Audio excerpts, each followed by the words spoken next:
क्या आपने कभी महसूस किया है कि आपकी भावनाएं ही आपके फैसलों को कंट्रोल करने लगती हैं? क्या कभी डर, गुस्सा, चिंता या निराशा आपको वहां रोक देती है जहां आप आगे बढ़ना चाहते हैं? अगर हां, तो ये किताब आपके लिए एक नई उम्मीद लेकर आई है। नमस्कार और स्वागत है आपका हिंदी ऑडियो बुक में, जहां किताबों की सबसे कीमती सीख आसान शब्दों में आपके दिल तक पहुंचाई जाती है। आज हम बात करेंगे इमोशनल एजिलिटी किताब की, जिसे सूजन डेविड ने लिखा है।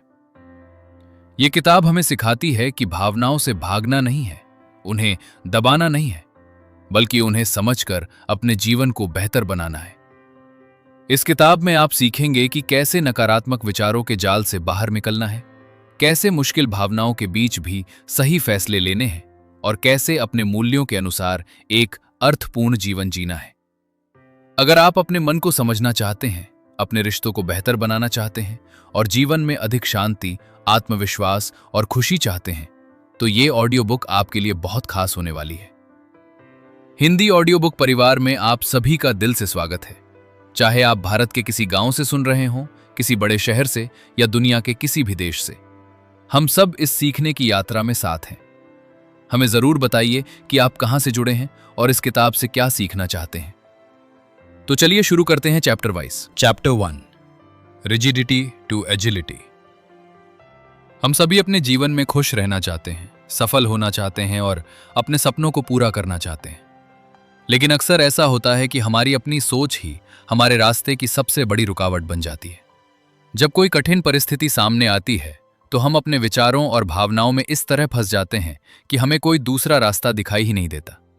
हम बार बार वही बातें सोचते हैं, वही डर महसूस करते हैं और धीरे धीरे हमारा मन एक कठोर ढांचे में कैद हो जाता है। सूजन डेविड इसी स्थिति को रिजिडिटी कहती हैं। लेखिका बताती हैं कि रिजिडिटी केवल जिद्दी व्यवहार नहीं है, बल्कि ये एक मानसिक अवस्था है जिसमें व्यक्ति अपने विचारों, भावनाओं और पुराने अनुभवों से इतना जुड़ जाता है कि वो नई संभावनाओं को स्वीकार नहीं कर पाता। वो हर स्थिति को एक ही नजरिए से देखने लगता है और परिवर्तन से डरने लगता है। मान लीजिए किसी व्यक्ति को एक बार असफलता मिली। उसने एक बिजनेस शुरू किया, लेकिन वो सफल नहीं हुआ। अब उसके मन में यह विश्वास बैठ गया कि वो कभी सफल नहीं हो सकता। जब भी कोई नया अवसर उसके सामने आता है, तो उसका मन उसे रोक देता है। वो कहता है कि पिछली बार भी असफल हुए थे, इस बार भी असफल हो जाओगे। यही रिजिडिटी है, जहां पुराना अनुभव वर्तमान और भविष्य दोनों को नियंत्रित करने लगता है। सूजन डेविड कहती हैं कि जीवन लगातार बदल रहा है, दुनिया बदल रही है, लोग बदल रहे हैं, परिस्थितियां बदल रही हैं। इसलिए यदि हम अपने पुराने विचारों और भावनाओं में जकड़े रहेंगे, तो हम आगे नहीं बढ़ पाएंगे। सफलता और संतुष्टि पाने के लिए हमें एजिलिटी की आवश्यकता होती है। एजिलिटी का अर्थ है लचीलापन। ये वो क्षमता है जो हमें परिस्थितियों के अनुसार स्वयं को ढालने में मदद करती है। जब हम इमोशनल एजिलिटी विकसित करते हैं, तब हम अपनी भावनाओं को दबाते नहीं हैं, उनसे भागते नहीं हैं, बल्कि उन्हें समझते हैं और उनके बावजूद सही दिशा में आगे बढ़ते हैं। लेखिका एक महत्वपूर्ण बात बताती हैं कि हमारी भावनाएं दुश्मन नहीं हैं। डर, दुख, गुस्सा, चिंता और निराशा, ये सभी भावनाएं मानव जीवन का स्वाभाविक हिस्सा हैं। समस्या भावनाओं में नहीं है। समस्या तब शुरू होती है जब हम इन भावनाओं को अपनी पहचान बना लेते हैं। यदि किसी व्यक्ति के मन में यह विचार आता है कि मैं असफल हूं, तो यह केवल एक विचार है।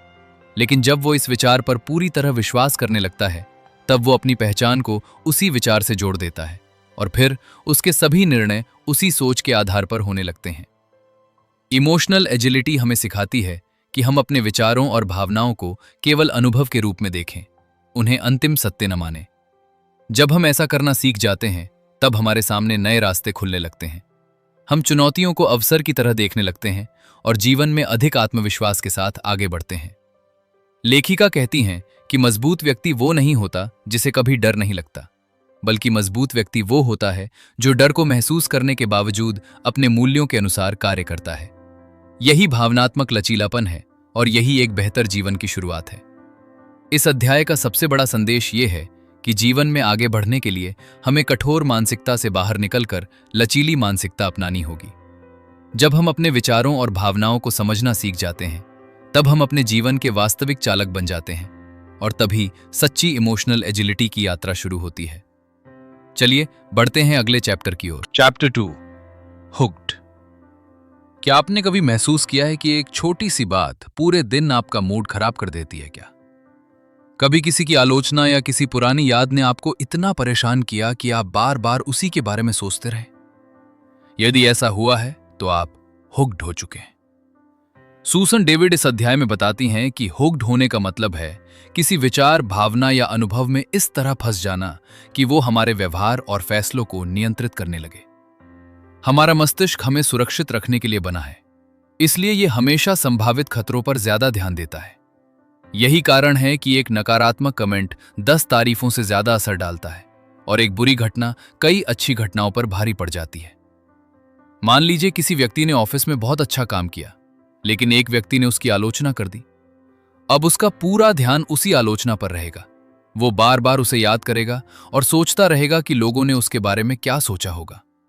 धीरे धीरे उसका आत्मविश्वास कम होने लगेगा और उसका मन उसी विचार में फंस जाएगा। यही हुक्ड होना है। कई बार हम अपने डर में फंस जाते हैं, कई बार गुस्से में, कई बार दुख में और कई बार उन कहानियों में जो हमने अपने बारे में बना रखी हैं। जैसे मैं पर्याप्त अच्छा नहीं हूं, मैं कभी सफल नहीं हो सकता, लोग मुझे पसंद नहीं करते या मेरी किस्मत खराब है।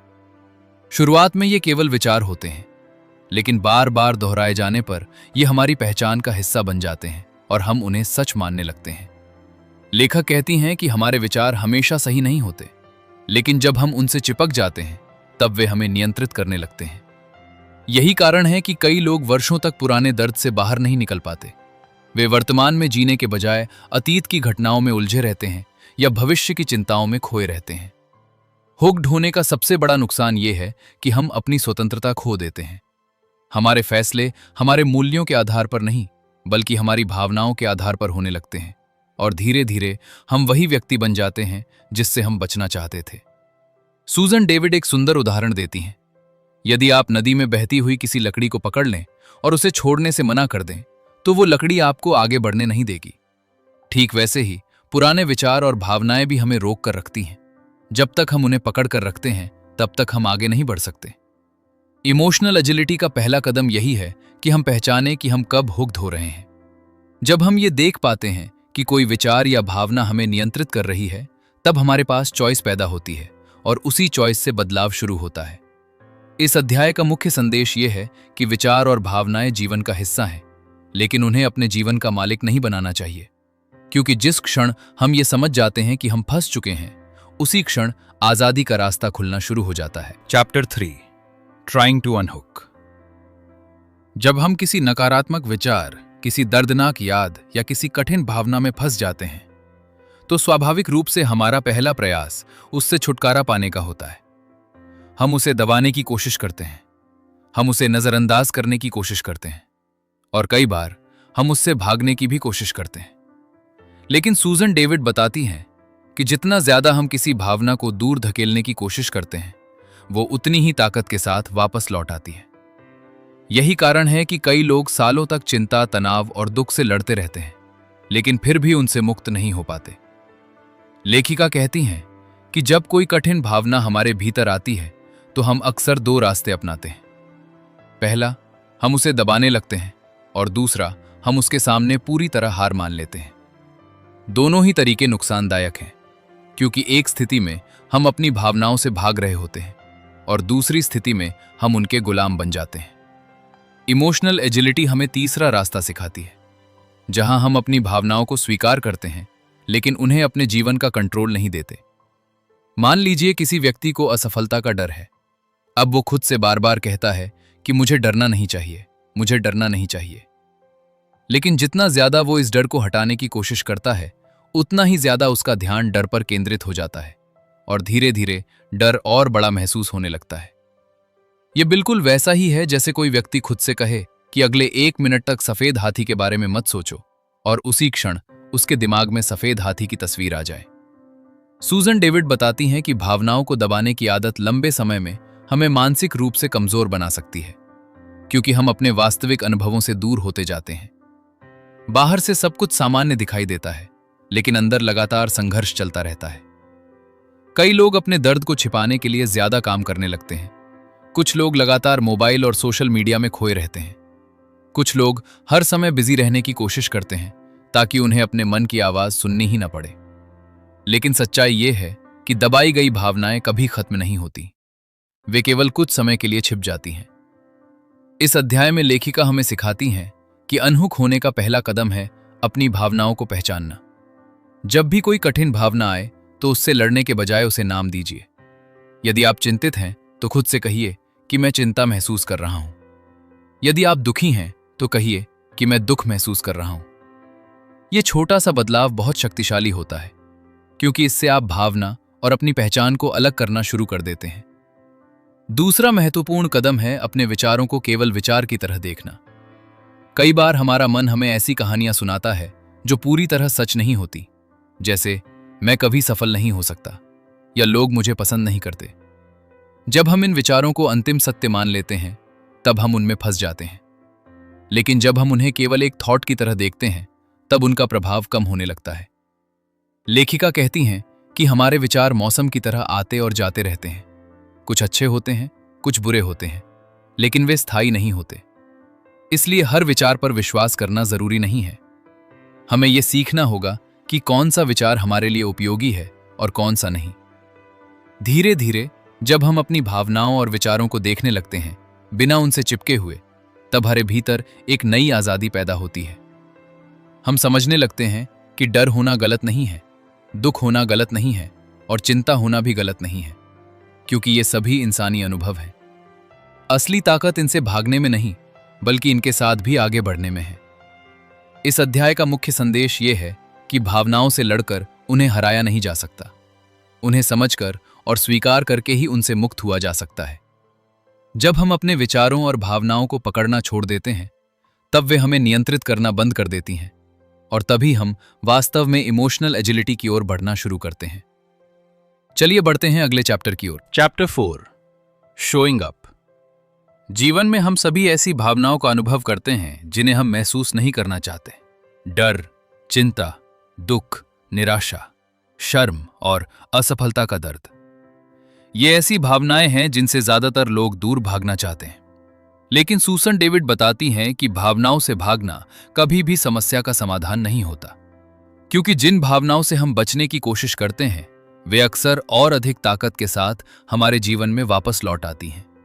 यही कारण है कि इमोशनल एजिलिटी का पहला महत्वपूर्ण कदम है शोइंग अप, अर्थात अपनी भावनाओं के सामने उपस्थित होना।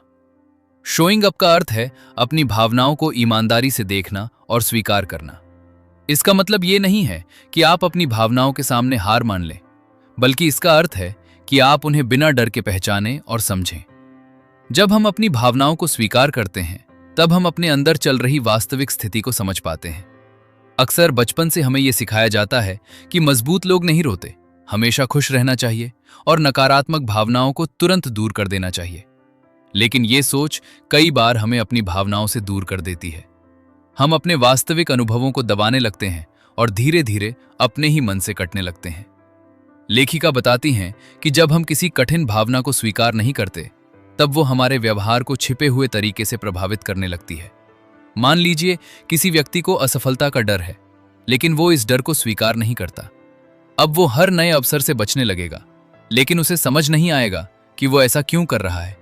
उसकी भावनाएं पर्दे के पीछे से उसके फैसलों को नियंत्रित कर रही होंगी। शोइंग अप हमें इस छिपे हुए प्रभाव को पहचानना सिखाता है। जब हम अपने मन की तरफ ध्यान देना शुरू करते हैं तब हमें पता चलता है कि वास्तव में हमारे भीतर क्या चल रहा है। हम समझने लगते हैं कि हमारा डर क्या कह रहा है, हमारा दुख किस कारण से पैदा हुआ है और हमारी चिंता किस बात की ओर संकेत कर रही है। सूजन डेविड कहती हैं कि हर भावना अपने साथ एक संदेश लेकर आती है। भावनाएं दुश्मन नहीं हैं, वे हमारे जीवन के महत्वपूर्ण संकेत हैं।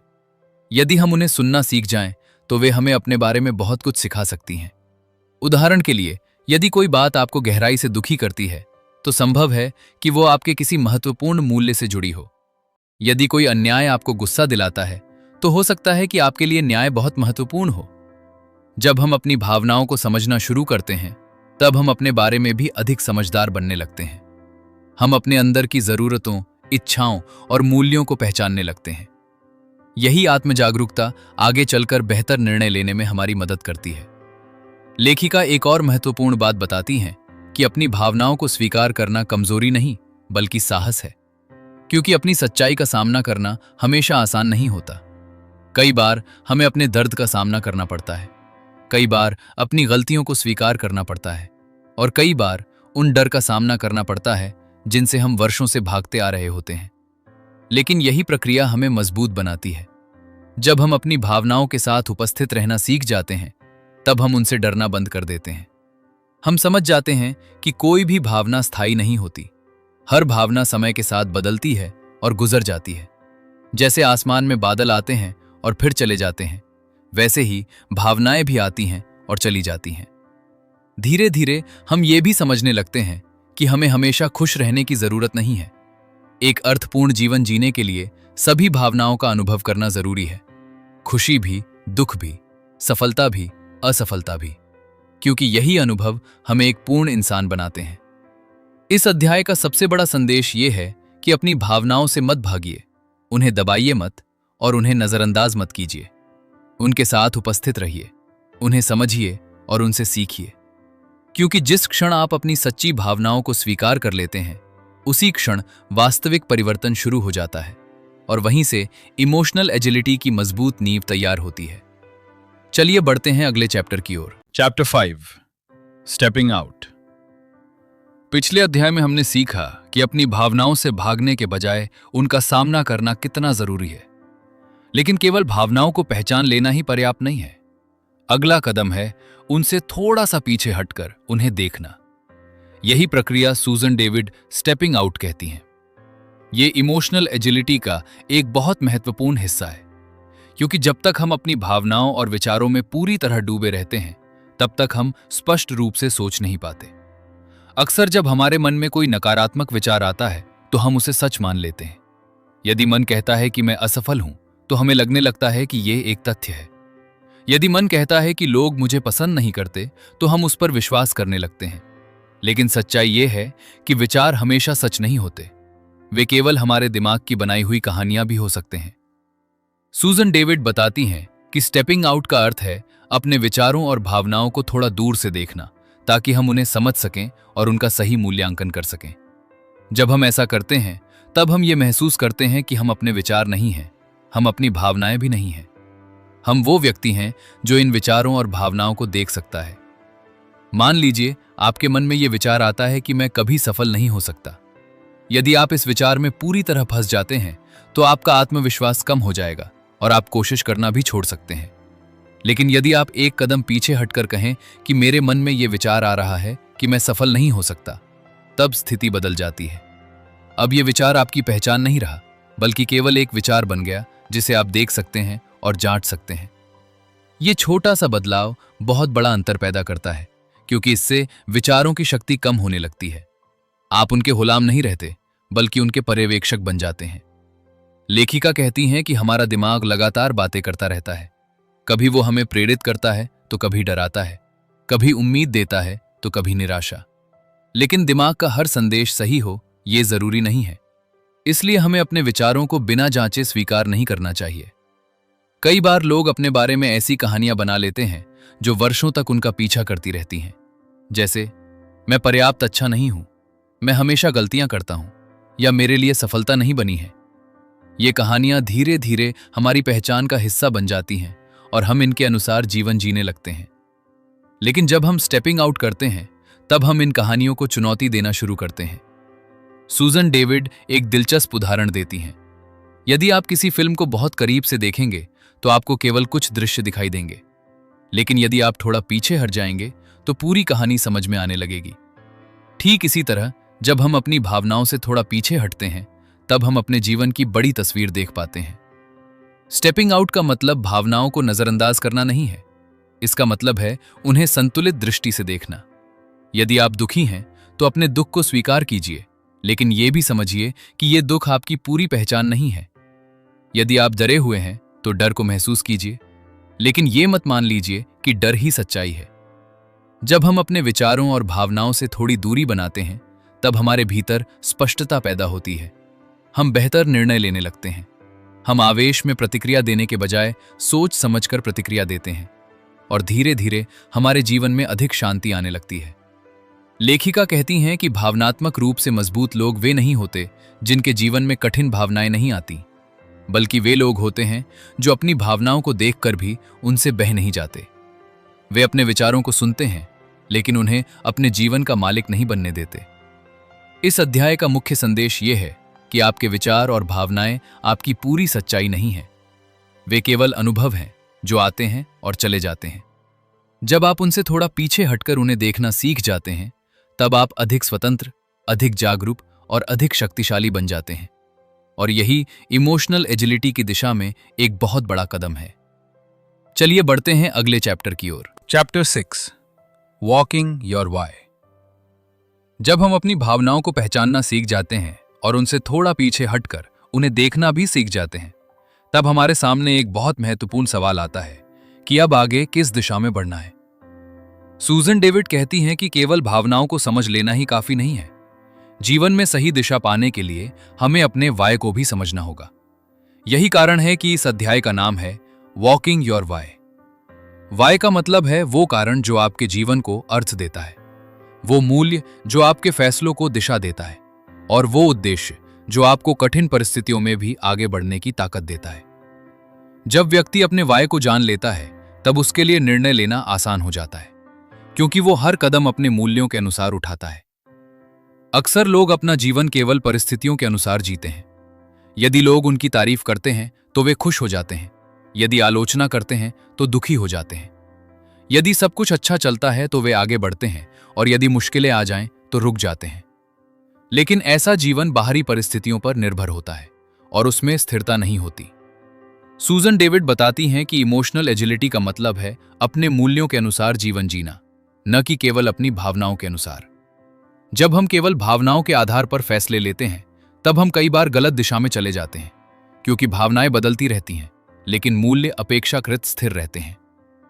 मान लीजिए एक छात्र परीक्षा की तैयारी कर रहा है।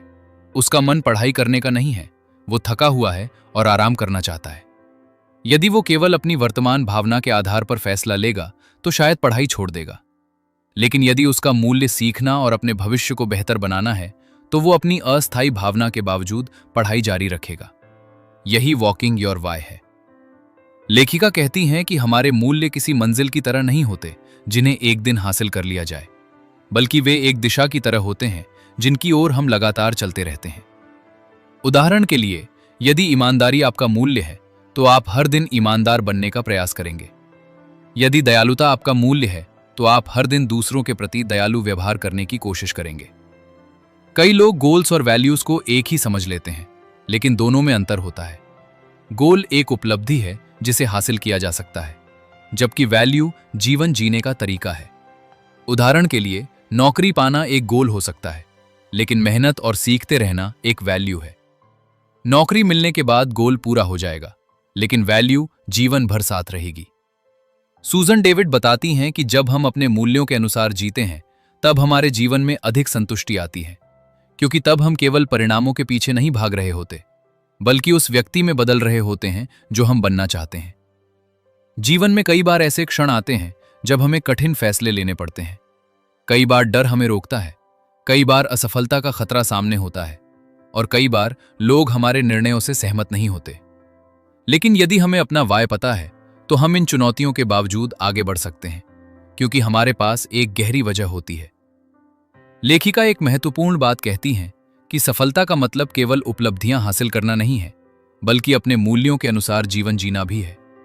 यदि किसी व्यक्ति ने बहुत पैसा कमा लिया, लेकिन अपने महत्वपूर्ण मूल्यों को खो दिया, तो वो भीतर से संतुष्ट नहीं रह पाएगा। वॉकिंग योर वाय हमें याद दिलाता है कि जीवन का असली उद्देश्य केवल आराम और सुविधा नहीं है, बल्कि एक अर्थपूर्ण जीवन जीना है। ऐसा जीवन जिसमें हमारे कार्य हमारे मूल्यों के साथ मेल खाते हों, और जिसमें हम हर दिन थोड़ा बेहतर इंसान बनने का प्रयास करें। जब हम अपने वाय को समझ लेते हैं, तब डर हमें रोक नहीं पाता, असफलता हमें तोड़ नहीं पाती, और कठिनाइयां हमें रास्ते से भटका नहीं पाती, क्योंकि हमारे पास आगे बढ़ने का एक स्पष्ट कारण होता है। यही कारण हमें मजबूत बनाता है, और यही इमोशनल एजिलिटी की असली शक्ति है। इस अध्याय का मुख्य संदेश ये है कि भावनाएं महत्वपूर्ण हैं, लेकिन दिशा हमारे मूल्य तय करते हैं। जब हम अपने वाय को पहचान लेते हैं और उसके अनुसार चलना शुरू कर देते हैं, तब हमारा जीवन अधिक अर्थपूर्ण, अधिक संतुलित और अधिक संतोषपूर्ण बन जाता है। चलिए बढ़ते हैं अगले चैप्टर की ओर। Chapter 7 Moving On. The tiny tweaks principle. जीवन में जब लोग बदलाव के बारे में सोचते हैं तो अक्सर उन्हें लगता है कि उन्हें एक बड़ा कदम उठाना होगा, उन्हें पूरी तरह बदलना होगा या एक ही दिन में अपनी सभी समस्याओं को खत्म करना होगा। लेकिन सूजन डेविड बताती हैं कि वास्तविक और स्थायी परिवर्तन बड़े कदमों से नहीं, बल्कि छोटे छोटे बदलावों से आता है। यही इस अध्याय का मुख्य विचार है, जिसे वो द टाइनी ट्विक्स प्रिंसिपल कहती हैं। टाइनी ट्विक्स का अर्थ है जीवन में बहुत छोटे लेकिन अर्थपूर्ण बदलाव करना। ऐसे बदलाव जो देखने में मामूली लगते हैं लेकिन समय के साथ मिलकर बहुत बड़ा प्रभाव पैदा करते हैं। अक्सर लोग इसलिए आगे नहीं बढ़ पाते क्योंकि वे अपने सामने बहुत बड़ा लक्ष्य रख लेते हैं और फिर उसे देखकर ही डर जाते हैं। लेकिन जब वही लक्ष्य छोटे छोटे कदमों में बांट दिया जाता है तो वो आसान और संभव लगने लगता है। मान लीजिए कोई व्यक्ति अपनी सेहत सुधारना चाहता है। वो सोचता है कि अब से रोज 2 घंटे एक्सरसाइज करूंगा, कभी जंक फूड नहीं खाऊंगा और पूरी तरह बदल जाऊंगा। लेकिन कुछ दिनों बाद वो थक जाता है और फिर पुरानी आदतों में लौट जाता है। दूसरी ओर यदि वो केवल 10 मिनट पैदल चलने से शुरुआत करे और धीरे धीरे अपनी आदतों में सुधार करे तो उसके सफल होने की संभावना कहीं अधिक होती है। सूजन डेविड कहती हैं कि हमारा दिमाग बड़े बदलावों से डरता है क्योंकि उन्हें जोखिम की तरह देखता है, लेकिन छोटे बदलाव सुरक्षित महसूस होते हैं, इसलिए उन्हें अपनाना आसान होता है। यही कारण है कि छोटे कदम लंबे समय तक टिकते हैं। लेखिका बताती हैं कि इमोशनल एगिलिटी केवल भावनाओं को समझने का नाम नहीं है, बल्कि उन समझों को व्यवहार में बदलने का नाम भी है। यदि हम अपने मूल्यों को जानते हैं लेकिन उनके अनुसार कोई कदम नहीं उठाते तो हमारे जीवन में कोई वास्तविक परिवर्तन नहीं आएगा। इसलिए जरूरी है कि हम हर दिन छोटे छोटे कदम उठाएं। मान लीजिए आपका मूल्य सीखना और विकास करना है, तो आपको एक ही दिन में 10 किताबें पढ़ने की जरूरत नहीं है। आप रोज केवल कुछ पेज पढ़कर शुरुआत कर सकते हैं। यदि आपका मूल्य बेहतर रिश्ते बनाना है तो आपको सब कुछ एक साथ बदलने की जरूरत नहीं है। आप प्रतिदिन किसी प्रिय व्यक्ति से कुछ मिनट ईमानदारी से बात करना शुरू कर सकते हैं। इन छोटे कदमों की सबसे बड़ी ताकत यह है कि वे आत्मविश्वास पैदा करते हैं। जब हम एक छोटा लक्ष्य पूरा करते हैं तो हमारे मन को यह संदेश मिलता है कि हम बदलाव कर सकते हैं, और यही विश्वास हमें अगले कदम के लिए प्रेरित करता है। लेखिका कहती हैं कि कई बार लोग प्रेरणा आने का इंतजार करते रहते हैं, लेकिन प्रेरणा हमेशा पहले नहीं आती। अक्सर एक्शन पहले आता है और मोटिवेशन बाद में पैदा होती है। जब हम छोटे छोटे कदम उठाते हैं तब धीरे धीरे हमारे भीतर आगे बढ़ने की ऊर्जा भी बढ़ने लगती है। द टाइनी ट्विक्स प्रिंसिपल हमें यह भी सिखाता है कि पूर्णता की तलाश छोड़नी होगी। बहुत से लोग इसलिए शुरुआत नहीं करते क्योंकि वे सब कुछ बिल्कुल सही करना चाहते हैं, लेकिन जीवन में प्रगति पूर्णता से अधिक महत्वपूर्ण है। यदि आप हर दिन थोड़ा भी आगे बढ़ रहे हैं तो आप सही दिशा में जा रहे हैं। सूजन डेविड एक महत्वपूर्ण बात बताती हैं कि छोटी जीतें बड़ी सफलताओं की नींव होती हैं। कोई भी बड़ा परिवर्तन अचानक नहीं होता, उसके पीछे हजारों छोटे फैसले और छोटे कदम छिपे होते हैं जिन्हें लोग अक्सर देख नहीं पाते। जब हम लगातार छोटे बदलाव करते रहते हैं तो समय के साथ हमारी पहचान भी बदलने लगती है। हम खुद को एक ऐसे व्यक्ति के रूप में देखने लगते हैं जो सीख रहा है, बढ़ रहा है और अपने मूल्यों के अनुसार जीवन जी रहा है। यही पहचान लंबे समय तक हमें सही दिशा में बनाए रखती है।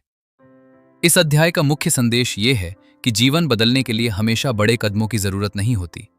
कई बार एक छोटा कदम, एक छोटी आदत और एक छोटा फैसला भी भविष्य में बहुत बड़ा अंतर पैदा कर सकता है। इसलिए बदलाव की शुरुआत वहीं से कीजिए जहां आप अभी हैं, और उतना कीजिए जितना आज कर सकते हैं, क्योंकि छोटे कदम ही अंततः बड़ी मंजिलों तक पहुंचाते हैं। चलिए बढ़ते हैं अगले चैप्टर की ओर। Chapter 8 Moving On. The seesaw principle. जीवन में अक्सर लोग ये मान लेते हैं कि यदि उन्हें आगे बढ़ना है तो उन्हें डर को खत्म करना होगा, चिंता को मिटाना होगा और सभी नकारात्मक भावनाओं से पूरी तरह मुक्त होना होगा। लेकिन सूजन डेविड बताती हैं कि ये सोच वास्तविक नहीं है, क्योंकि इंसान होने का मतलब ही है अलग अलग भावनाओं का अनुभव करना। यही कारण है कि इस अध्याय में वो द सी-सॉ प्रिंसिपल के बारे में बात करती हैं। सी-सॉ वो झूला होता है जिसमें एक हिस्सा ऊपर जाता है तो दूसरा नीचे आता है, और फिर दोनों अपनी जगह बदल लेते हैं। लेखिका इस उदाहरण का उपयोग ये समझाने के लिए करती हैं कि जीवन में भावनाएं और मूल्य अक्सर एक साथ मौजूद रहते हैं। हम केवल खुशी या केवल दुख के साथ नहीं जीते, बल्कि दोनों का अनुभव करते हैं। बहुत से लोग सोचते हैं कि यदि उन्हें आत्मविश्वास चाहिए तो डर नहीं होना चाहिए, यदि उन्हें सफलता चाहिए तो असफलता का भय नहीं होना चाहिए। लेकिन वास्तविकता इससे अलग है। अक्सर सबसे महत्वपूर्ण काम हम तब करते हैं जब डर हमारे साथ मौजूद होता है। मान लीजिए कोई व्यक्ति पहली बार मंच पर बोलने जा रहा है।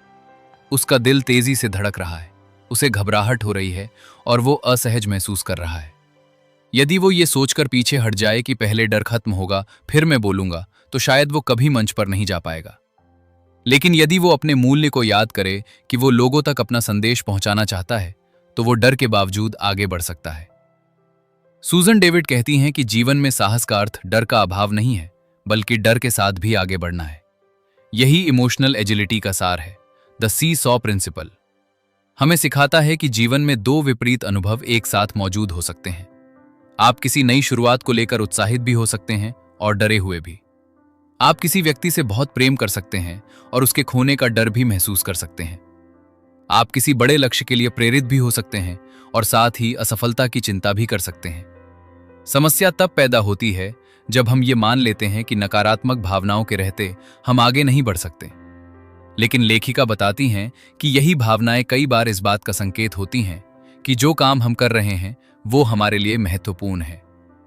यदि किसी परीक्षा से पहले आपको चिंता हो रही है, तो इसका मतलब ये हो सकता है कि आप अपने भविष्य की परवाह करते हैं। यदि किसी रिश्ते में आपको दुख होता है, तो इसका मतलब ये हो सकता है कि वो रिश्ता आपके लिए मायने रखता है।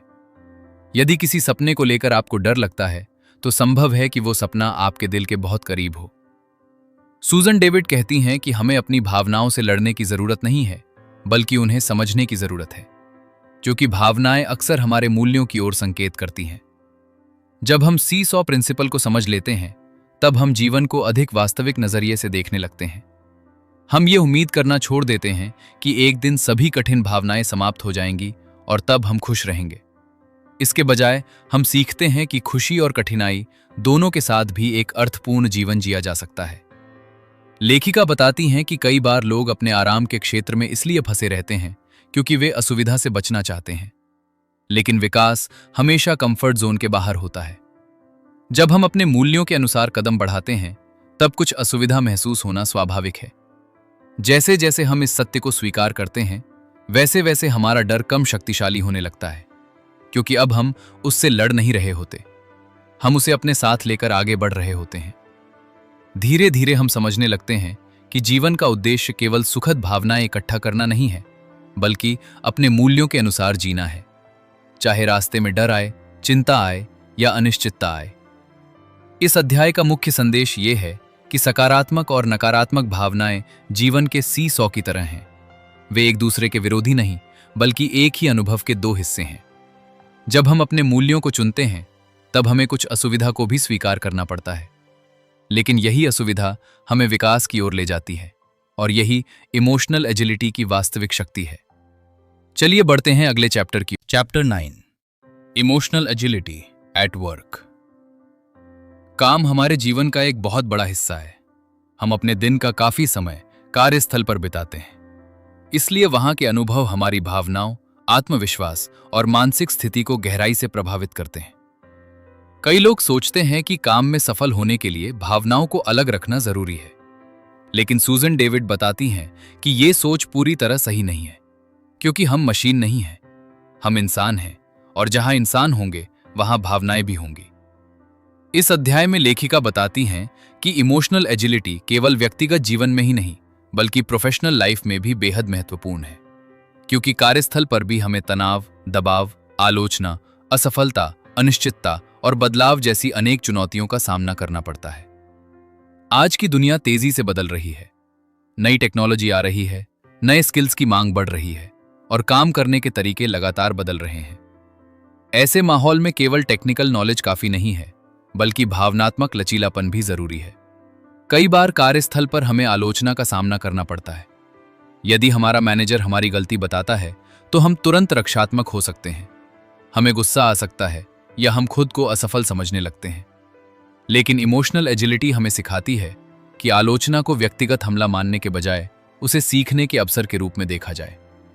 सूजन डेविड कहती हैं कि जब हम अपनी भावनाओं में फंस जाते हैं तब हम सही निर्णय नहीं ले पाते।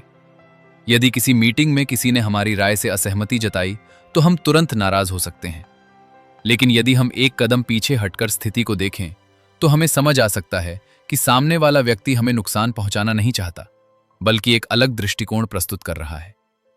कार्यस्थल पर एक और बड़ी चुनौती है असफलता का डर। बहुत से लोग नए आइडियाज इसलिए साझा नहीं करते क्योंकि उन्हें डर होता है कि लोग उनका मजाक उड़ाएंगे या वे गलत साबित हो जाएंगे, लेकिन यही डर उनके विकास को रोक देता है। लेखिका बताती हैं कि सफल लोग असफलता से नहीं बचते बल्कि उससे सीखते हैं। वे जानते हैं कि हर गलती एक फीडबैक है जो उन्हें बेहतर बनने में मदद कर सकती है। इमोशनल एजिलिटी हमें यह भी सिखाती है कि हमें अपने मूल्यों के अनुसार काम करना चाहिए। केवल वेतन या पद ही सफलता का मापदंड नहीं होना चाहिए। यदि हमारा काम हमारे मूल्यों से जुड़ा है तो हम उसमें अधिक अर्थ और संतुष्टि महसूस करते हैं। मान लीजिए किसी व्यक्ति का मूल्य लोगों की मदद करना है। यदि वो अपने काम में लोगों के जीवन पर सकारात्मक प्रभाव डाल पा रहा है तो उसे अपने काम में अधिक खुशी मिलेगी, भले ही रास्ते में चुनौतियां क्यों न हों। सूजन डेविड ये भी बताती हैं कि अच्छे लीडर्स वे नहीं होते जो कभी गलती नहीं करते, बल्कि वे होते हैं जो अपनी भावनाओं को समझते हैं और दूसरों की भावनाओं का सम्मान करते हैं। वे कठिन परिस्थितियों में भी शांत रहते हैं और लोगों को प्रेरित करते हैं। एक भावनात्मक रूप से लचीला लीडर अपनी टीम के लोगों को अपनी बात रखने का अवसर देता है। वो केवल आदेश नहीं देता बल्कि सुनता भी है। वो ये समझता है कि हर व्यक्ति अपने साथ अलग अनुभव और अलग भावनाएं लेकर आता है। कार्यस्थल पर रिश्ते भी बहुत महत्वपूर्ण होते हैं। कई बार गलतफहमियां केवल इसलिए पैदा हो जाती हैं क्योंकि लोग अपनी भावनाओं को स्पष्ट रूप से व्यक्त नहीं कर पाते। इमोशनल एजिलिटी हमें बेहतर कम्युनिकेशन सिखाती है, जिससे हम दूसरों को अधिक समझ पाते हैं और स्वयं को भी बेहतर ढंग से व्यक्त कर पाते हैं। लेखिका कहती हैं कि जब हम अपने काम को केवल जिम्मेदारी नहीं बल्कि विकास के अवसर के रूप में देखने लगते हैं, तब हमारा दृष्टिकोण बदल जाता है। हम चुनौतियों से घबराने के बजाय उनसे सीखने लगते हैं।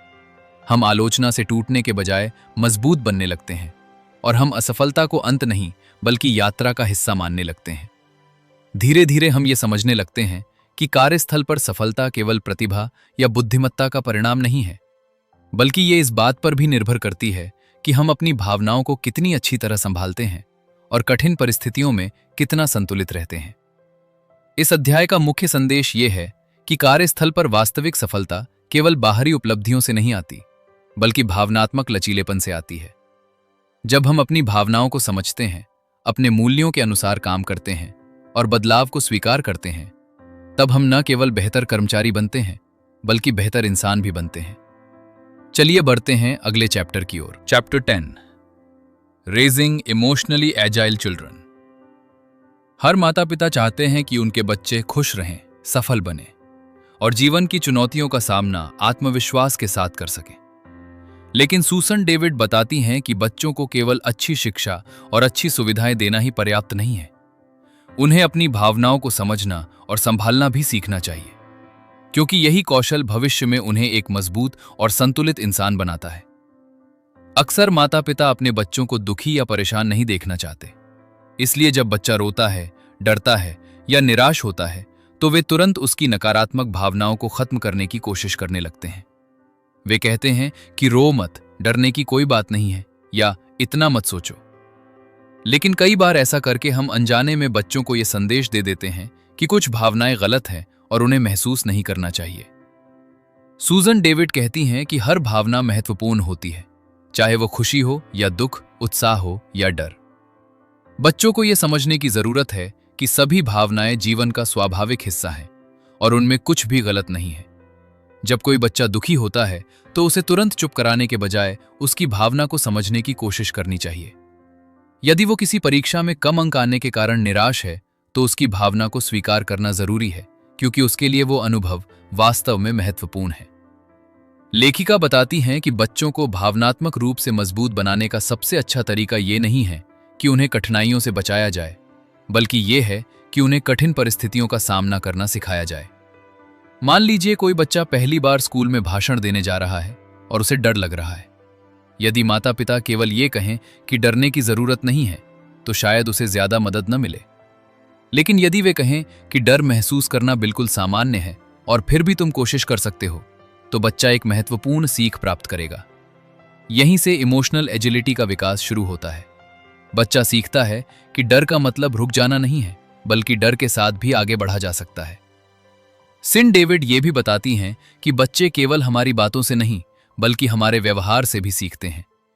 यदि माता पिता अपनी भावनाओं को स्वस्थ तरीके से संभालते हैं, तो बच्चे भी वही सीखते हैं। यदि माता पिता हर छोटी समस्या पर घबरा जाते हैं या गुस्से में नियंत्रण खो देते हैं, तो बच्चे भी वैसा ही व्यवहार अपनाने लगते हैं। इसलिए बच्चों को इमोशनल एजिलिटी सिखाने का सबसे प्रभावी तरीका है स्वयं उसका उदाहरण बनना। जब बच्चे देखते हैं कि उनके माता पिता कठिन परिस्थितियों में भी शांत रहते हैं, अपनी गलतियों को स्वीकार करते हैं और सीखने की कोशिश करते हैं, तो वे भी धीरे धीरे वही आदतें विकसित करने लगते हैं।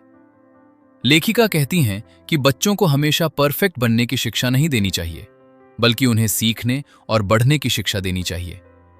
यदि बच्चा कोई गलती करता है, तो उसे शर्मिंदा करने के बजाय ये समझाना चाहिए कि गलती सीखने की प्रक्रिया का हिस्सा है।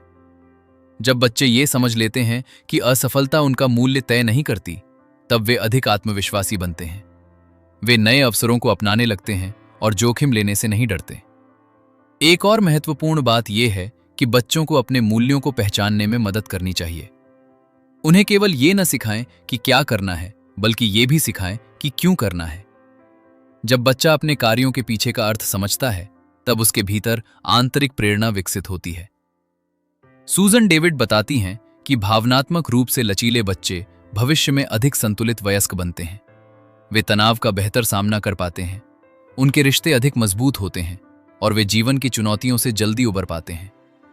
धीरे धीरे वे ये सीख जाते हैं कि भावनाएं दुश्मन नहीं हैं, बल्कि जीवन को समझने का एक महत्वपूर्ण माध्यम है। वे अपनी भावनाओं को स्वीकार करना सीखते हैं, उनसे सीखते हैं और उनके बावजूद अपने मूल्यों के अनुसार आगे बढ़ते हैं। इस अध्याय का मुख्य संदेश ये है कि बच्चों को केवल सफलता के लिए तैयार मत कीजिए, बल्कि उन्हें जीवन के लिए तैयार कीजिए। उन्हें यह सिखाइए कि सभी भावनाएं सामान्य हैं, कठिनाइयां जीवन का हिस्सा हैं और सच्ची ताकत अपनी भावनाओं को समझकर उनके साथ आगे बढ़ने में है।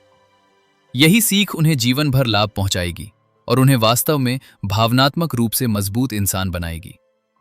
चलिए बढ़ते हैं अगले चैप्टर की ओर। Chapter 11 conclusion, becoming real. इस पूरी किताब की यात्रा में सूजन डेविड ने हमें एक बहुत गहरी और महत्वपूर्ण बात समझाई है कि जीवन का उद्देश्य हमेशा खुश रहना नहीं है, बल्कि वास्तविक बनना है। यही कारण है कि इस अंतिम अध्याय का नाम है बिकमिंग रियल, अर्थात वास्तव में वो इंसान बनना जो हम हैं। पूरी जिंदगी बहुत से लोग एक ऐसी छवि बनाने में लगे रहते हैं जो दूसरों को पसंद आए। वे अपनी कमजोरियों को छिपाते हैं, अपने डर को दबाते हैं और अपनी भावनाओं को नजरअंदाज करते हैं। उन्हें लगता है कि मजबूत बनने का मतलब है कभी दुखी ना होना, कभी डरना नहीं और हमेशा सब कुछ नियंत्रण में रखना। लेकिन लेखिका बताती हैं कि सच्ची ताकत इस दिखावे में नहीं है, बल्कि अपनी वास्तविकता को स्वीकार करने में है। जब हम अपने जीवन को ईमानदारी से देखना शुरू करते हैं, तब हमें पता चलता है कि हम सभी अधूरे हैं, हम सभी गलतियां करते हैं, हम सभी कभी न कभी डरते हैं और हम सभी अपने जीवन में संघर्षों का सामना करते हैं। ये कोई कमजोरी नहीं है, बल्कि इंसान होने की पहचान है। सूजन डेविड कहती हैं कि इमोशनल एजिलिटी का अंतिम उद्देश्य हमें परफेक्ट बनाना नहीं है, बल्कि हमें अधिक जागरूक, अधिक ईमानदार और अधिक वास्तविक बनाना है। जब हम अपनी भावनाओं को स्वीकार करते हैं, जब हम अपने विचारों से दूरी बनाना सीखते हैं, जब हम अपने मूल्यों के अनुसार जीवन जीते हैं और जब हम छोटे छोटे कदमों के माध्यम से आगे बढ़ते हैं, तब हम धीरे धीरे अपने सबसे वास्तविक स्वरूप के करीब पहुंचने लगते हैं। अक्सर लोग अपनी खुशी को भविष्य के किसी क्षण से जोड़ देते हैं। वे सोचते हैं कि जब मुझे ये नौकरी मिल जाएगी तब मैं खुश रहूंगा, जब मेरे पास ज्यादा पैसा होगा तब मैं संतुष्ट हो जाऊंगा, जब मेरी सभी समस्याएं खत्म हो जाएंगी तब मैं शांति महसूस करूंगा। लेकिन जीवन हमेशा बदलता रहता है और यदि हम खुशी को किसी भविष्य के क्षण से बांध देंगे तो वर्तमान को खो देंगे। लेखिका हमें याद दिलाती हैं कि जीवन का सबसे महत्वपूर्ण क्षण हमेशा वर्तमान होता है। यही वो स्थान है जहां हम अपने मूल्यों के अनुसार चुनाव कर सकते हैं। यही वो जगह है जहां हम अपने डर के बावजूद आगे बढ़ सकते हैं और यही वो समय है जहां वास्तविक परिवर्तन संभव होता है। बिकमिंग रियल का अर्थ है अपने जीवन को पूरी सच्चाई के साथ जीना। इसका अर्थ है अपनी भावनाओं को स्वीकार करना लेकिन उनका गुलाम न बनना। इसका अर्थ है अपने डर को महसूस करना लेकिन उसे अपने सपनों के रास्ते में न आने देना। इसका अर्थ है असफलताओं से सीखना और फिर भी आगे बढ़ते रहना। सूजन डेविड बताती हैं कि जब हम अपने मूल्यों के अनुसार जीना शुरू करते हैं तब हमारे जीवन में गहरा अर्थ पैदा होता है। हम केवल उपलब्धियों के पीछे नहीं भागते बल्कि उस इंसान में बदलने लगते हैं जो हम वास्तव में बनना चाहते हैं। ये यात्रा आसान नहीं होती क्योंकि कई बार हमें अपने पुराने विश्वासों को छोड़ना पड़ता है, कई बार अपने कंफर्ट जोन से बाहर निकलना पड़ता है और कई बार उन सच्चाइयों का सामना करना पड़ता है जिनसे हम लंबे समय से बचते आ रहे होते हैं। लेकिन यही चुनौतियां हमें मजबूत बनाती हैं। धीरे धीरे हम ये समझने लगते हैं कि खुशी कोई स्थायी अवस्था नहीं है और न ही दुख स्थायी है। भावनाएं आती हैं और चली जाती हैं, लेकिन हमारे मूल्य, हमारे चुनाव और हमारा चरित्र ही वो चीजें हैं जो हमें दिशा देते हैं। लेखिका अंत में हमें यह संदेश देती हैं कि जीवन को पूरी तरह नियंत्रित करने की कोशिश मत कीजिए, क्योंकि जीवन हमेशा अनिश्चित रहेगा। इसके बजाय स्वयं को इतना लचीला बनाइए कि आप किसी भी परिस्थिति में अपने मूल्यों के अनुसार जी सकें। जब हम ऐसा करना सीख जाते हैं, तब हम केवल परिस्थितियों पर प्रतिक्रिया देने वाले व्यक्ति नहीं रहते, बल्कि अपने जीवन के सचेत निर्माता बन जाते हैं। हम अपने डर से बड़े बन जाते हैं, हम अपनी सीमाओं से आगे निकल जाते हैं और हम उस व्यक्ति में विकसित होने लगते हैं जो हमारे भीतर हमेशा से मौजूद था। यही इमोशनल एजिलिटी का सार है और यही इस पूरी किताब की सबसे बड़ी सीख है कि सच्चा और अर्थपूर्ण जीवन तब शुरू होता है जब हम अपने वास्तविक स्वरूप को स्वीकार करते हैं और साहस के साथ अपने मूल्यों के अनुसार जीना चुनते हैं। तो दोस्तों, ये थी इमोशनल एगिलिटी पुस्तक की गहराई से समझी गई पूरी यात्रा। इस किताब ने हमें सिखाया कि भावनाओं से लड़ना समाधान नहीं है, बल्कि उन्हें समझना और स्वीकार करना ही सच्ची ताकत है। हमने जाना कि डर, दुख, चिंता और असफलता हमारे दुश्मन नहीं हैं, बल्कि वे हमारे जीवन के महत्वपूर्ण संदेशवाहक हैं। जब हम अपनी भावनाओं को पहचानना सीखते हैं, उनसे थोड़ा पीछे हटकर उन्हें देखना सीखते हैं और अपने मूल्यों के अनुसार जीवन जीना शुरू करते हैं, तब धीरे धीरे हमारे भीतर एक नया आत्मविश्वास जन्म लेता है। हम परिस्थितियों के गुलाम नहीं रहते, बल्कि अपने जीवन के सचेत निर्माता बन जाते हैं। याद रखिए, जीवन का उद्देश्य परफेक्ट बनना नहीं है, बल्कि वास्तविक बनना है, क्योंकि जब आप अपने सच्चे स्वरूप को स्वीकार कर लेते हैं, तभी आपके भीतर छिपी हुई सबसे बड़ी शक्ति जागती है। अगर आपको ये ऑडियो बुक पसंद आई हो और इससे कुछ नया सीखने को मिला हो, तो इसे अपने दोस्तों और परिवार के साथ जरूर शेयर कीजिए, ताकि ये ज्ञान और लोगों तक पहुंच सके। हिंदी ऑडियो बुक परिवार के सभी श्रोताओं का दिल से धन्यवाद। चाहे आप भारत के किसी गांव से जुड़े हों, किसी शहर से जुड़े हों या दुनिया के किसी भी देश से जुड़े हों, आपका प्यार और समर्थन ही हमें आगे बढ़ने की प्रेरणा देता है। हमें कमेंट्स में जरूर बताइए कि आप कहां से सुन रहे हैं और इस किताब की कौन सी सीख आपके दिल को सबसे ज्यादा छू गई। इसी तरह ज्ञान और प्रेरणा से भरी नई किताबों के साथ हम फिर मिलेंगे। तब तक सीखते रहिए, बढ़ते रहिए और अपने जीवन को बेहतर बनाते रहिए। धन्यवाद।